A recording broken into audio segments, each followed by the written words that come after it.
嗱，唔好話有靚嘢唔介紹俾你哋啊！正宗泰國小食、泰國餐、冰球茶室，噔噔噔，埋嚟埋嚟，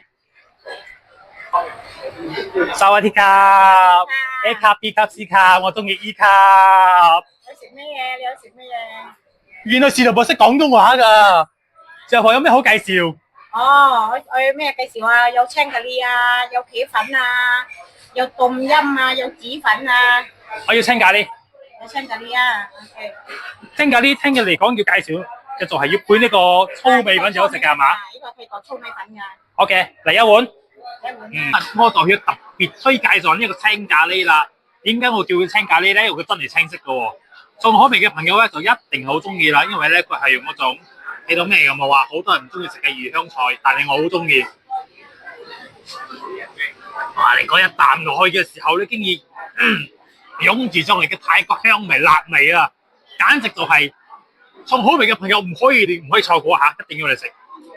而且佢大碟到睇下啲肌肉多到士頭婆都係咪真係士頭婆有冇得賺嘅先？問題係。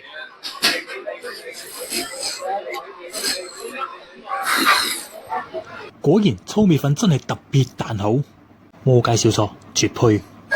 嗱，除咗青咖喱我有介紹之外啊，呢個士頭婆嘅辣沙咧都好正啊！你睇下，簡直大碟到大碗到，都係士頭婆落足料都係唔使錢咩啲嘢。嗱，最緊要個湯水我試下先啊！